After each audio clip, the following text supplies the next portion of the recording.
मंच को स्वागत मिला।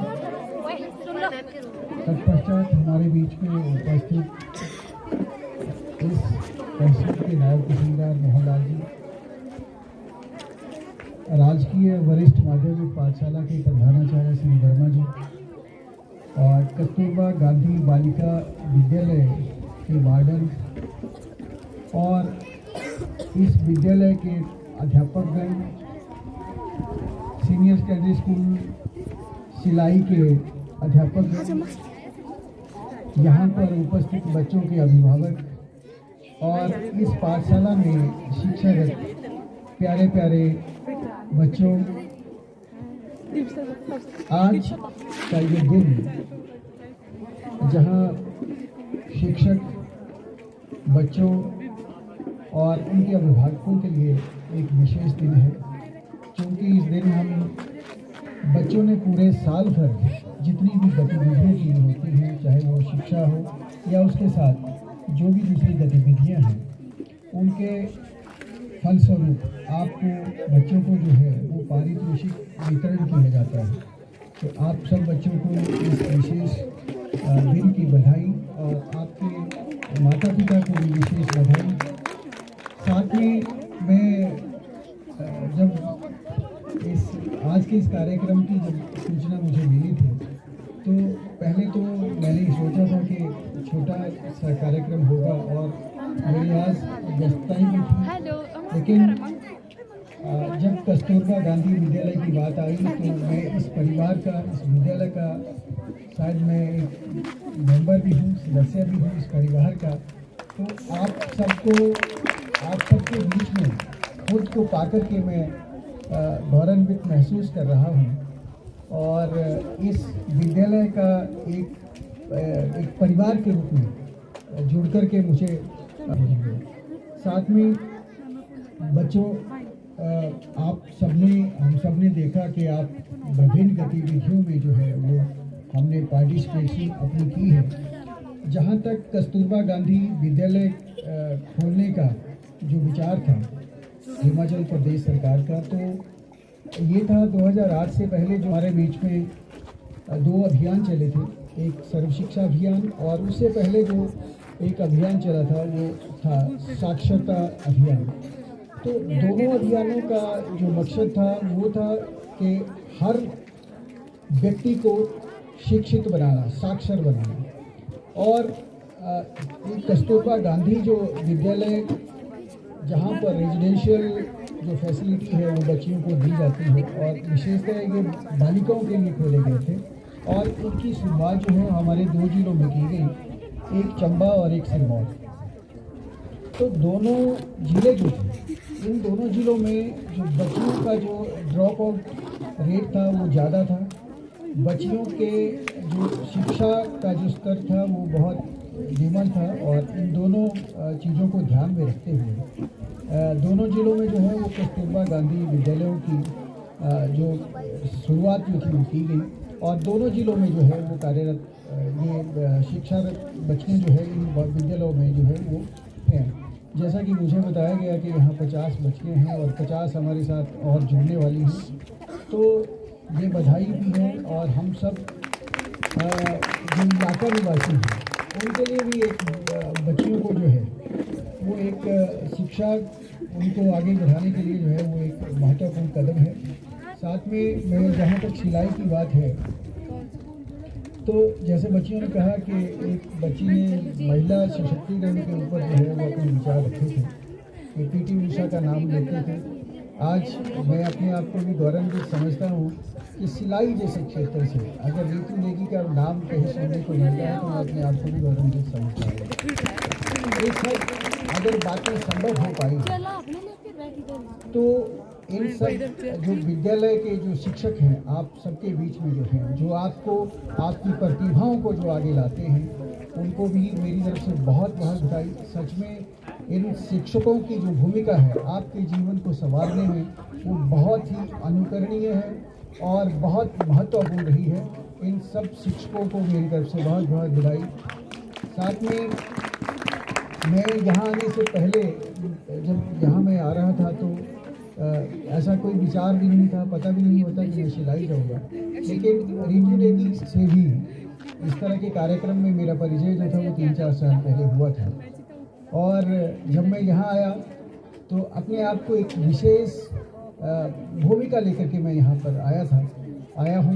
और सिलाई जो है वो पूरे क्षेत्र को मैंने देख लिया है, और कहाँ कहाँ पर किस प्रकार की गुंजाइश है उसको भी हमने जो है वो एक खाका तैयार करके, और किस किस चीज़ की यहाँ पर ज़रूरत है उसकी तरफ जो है वो हमने एक रूपरेखा तैयार करना शुरू कर दी है। तो जहाँ तक आज का विशेष दिन है, मैं उन बच्चों के लिए एक संदेश यहाँ से ये देना चाहूँगा कि बच्चों, आप सबके लिए जो कस्तूरबा गांधी विद्यालय जो है वो आप इसलिए एक विचार के साथ जो है वो संचालित किए जा रहे हैं कि जहाँ आपको शिक्षित बनाना है, शिक्षा के साथ साथ जो है वो आपको स्वावलंबन की तरफ ले जाकर के सक्षम बना करके आपको आत्मनिर्भर बना रहा है। जैसा कि बच्चियों ने यहाँ पर हमने देखा कि स्किल्ड एक आदमी की तरह जो है वो विभिन्न प्रकार की चीज़ें जो है वो आपने बनाई हैं। आप सब बच्चे तो बधाई के पात्र हैं, साथ में जिन इन गतिविधियों के साथ जोड़ करके आप सबको प्रेरित कर आप सबको स्वावलंबी बनाने में जो शिक्षक लगे हैं वो भी सच में एक विशेष बधाई के पात्र हैं। जैसा कि बच्चों आपको पता है कि जीवन, जब हम पुराने ज़माने की बात करते हैं, भारत जो है वो हमेशा से पूरी दुनिया के लिए जो है वो एक मार्गदर्शक के रूप में अपनी भूमिका जो है वो निभाता रहा है। जो है उन्होंने एक दिन पाठ याद करने के लिए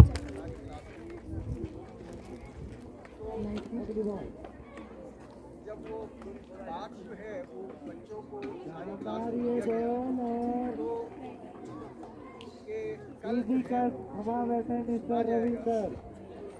जैसे कि सारे बच्चे राहुल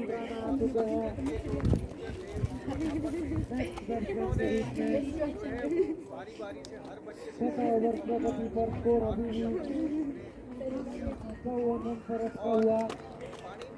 काफी शानदार बॉलिंग कराते हुए जब उसकी बारी आई तो वो बच्चा जो है वो अपनी उस बात को जो है वो नहीं सुना पाता, असमर्थ हो जाता है।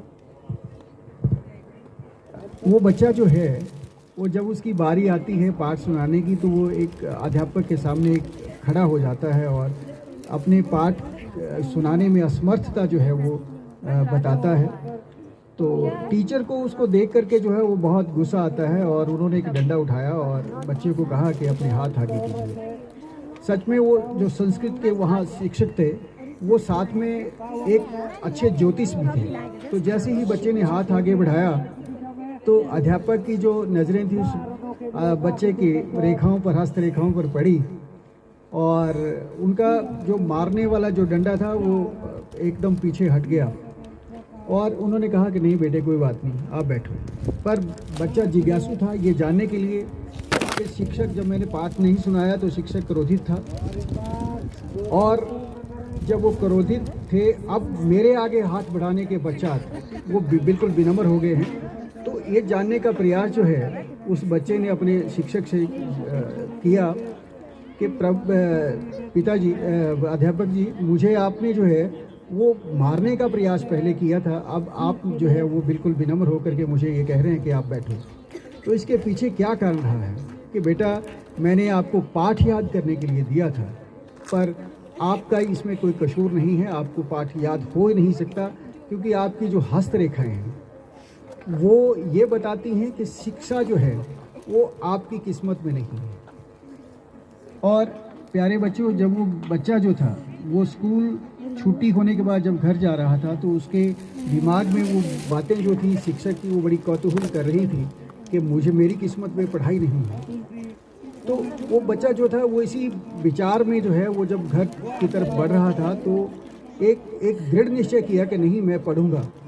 और जिस पढ़ाई की रेखा जो उसके हाथ में नहीं थी उसको उसने एक पत्थर से जो है अपने हाथ में एक लकीर खींची कि मैं आज के बाद जो है वो पढ़ूंगा और मेहनत करूंगा और उस बच्चे ने जो है उस दिन के पश्चात पढ़ना शुरू किया, मेहनत करना शुरू किया, और वो बच्चा जो था भविष्य में जब वो कालांतर में आगे जाकर के जो है पूरे विश्व का एक संस्कृत व्याकरण का सबसे बड़ा विद्वान बनकर के जो है वो सामने आया है। और संस्कृत व्याकरण की अष्टाध्यायी जो ग्रंथ है वो हमारे बीच में उन्होंने लिख करके जो है वो दिया है। तो ऐसा नहीं है बच्चों, आप अपनी मेहनत जो है वो कड़ी मेहनत करें, आप प्रयास करें, क्योंकि किस्मत में जो है वो चीज़ें आपको मिलेंगी जो आपकी किस्मत में लिखी है। लेकिन आपकी मेहनत आपको वो चीज़ें देने में सक्षम है, आपको वो आपकी जो मेहनत है वो आपको वो चीज़ देगी जो किस्मत में नहीं लिखी है। तो आप मेहनत करें और ठीक से अपनी पढ़ाई जो है वो करें। माता पिता का जो आदर्श है, उनकी जो बातें हैं उनका अनुसरण करें, दादा दादी के साथ रहें, क्योंकि आजकल जब से संयुक्त परिवार जो है वो एक बहुत दूर की बात हो गई है। एकल न्यूक्लियर फैमिली जो है वो हमारे बीच में एक नया प्रारूप जो है वो आया है, और बच्चे जो हैं वो अपने माता पिता के साथ रहते रहते अपने दादा दादी के आशीर्वाद से बहुत दूर हो गए हैं। तो कोशिश करें, दादा दादी हमारे वो पेड़ हैं जो आपको फल तो नहीं दे सकते, लेकिन आप उनकी छाया में रहकर जो है बहुत ऊंची ऊंचाइयों को जो है वो छूने में सक्षम हो सकते हैं। तो अपने दादा दादी के साथ जितना समय हो व्यतीत करें। फिर अब मैं ज़्यादा न कहता हुआ, आप सब ने कछुआ और खरगोश की कहानी सुनी होगी। तो किस किस ने सुनी है कछुआ और खरगोश की कहानी? तो उसी के दो और आगे चरण हैं जो आप सब बच्चों को मैं बताऊंगा। पहले चरण में तो ऐसा होता है कि जब कछुआ और खरगोश में जब दौड़ शुरू होती है तो पहली मर्तबा जो है वो खरगोश जो है वो इस हार जाता है इस बात को लेकर के कि मैं बहुत दूर भाग सकता हूँ, जल्दी भाग सकता हूँ। कछुआ तो धीमी गति से चलता है, और हुआ ये कि पहली जो दौड़ है वो खरगोश हार जाता है और कछुआ जीत जाता है। अब इसके बाद के जो दो चरण हैं उसमें क्या होता है कि जब खरगोश अपने आप को हारा हुआ समझता है तो वो खरगोश कहता है कि नहीं यार कछुए, बात ऐसी है कि भाई हम एक बार फिर दौड़ शुरू करते हैं और इस बार हम इकट्ठा फिर से दौड़ेंगे, देखते हैं कौन जीतता है। तो दूसरी जब दौड़ शुरू होती है उसमें खरगोश को ध्यान रहता है कि इस बार मैं सोऊंगा नहीं और मैं भागूंगा। तो खरगोश जो है दूसरी मर्तबा जीत जाता है, पर कछुओं को फिर जो है वो एक बार फिर प्रायश्चित होता है कि वो खरगोश के पास फिर विनम्र निवेदन करता है कि नहीं, एक बार आप जीत गए हैं और एक बार मैं जीत गया हूँ। अब तीसरा जो चरण रहेगा वो एक निर्णायक चरण रहेगा, हम दोनों फिर दौड़ना शुरू करेंगे और एक बार फिर दौड़ेंगे। तो पर कछुए ने ये भी कहा कि इस बार हमारा जो दौड़ने का जो स्थान है वो पानी रहेगा, हम दोनों पानी में दौड़ेंगे और जो सामने पार नदी के पार चला जाएगा वो जीता हुआ होगा। तो तीसरे चरण में दोनों एक नदी के किनारे जो है इकट्ठे होते हैं और दौड़ना शुरू करते हैं। अब कछुआ जो है वो पानी में तीव्र गति से चलता है और खरगोश जो है वो उतनी तेज गति से पानी में चलने में असमर्थ होता है। दोनों दौड़ते हैं। निस्संदेह कछुआ जो है वो नदी के दूसरे तट के नज़दीक पहुंच जाता है और खरगोश का इंतज़ार करता है, और खरगोश जो है वो थोड़ा सा डूबने भी लग जाता है। तो कछुआ जो है उसको सहारा देता है और कहता है कि आप मेरी पीठ पर बैठो। और निस्संदेह बच्चों ऐसी बात हुई कि खरगोश ने जो है वो कछुए की पीठ पर बैठे और नदी के दूसरी तरफ जो है वो दोनों जो है वो एक साथ पहुंचते हैं। तो कछुआ जो है वो खरगोश को ये कहता है, पूछता है कि भाई इस बार कौन जीता? तो खरगोश बोलता है कि नहीं, आप जीते हैं, यू विन। तो कछुआ बोलता है कि नहीं, यू विन।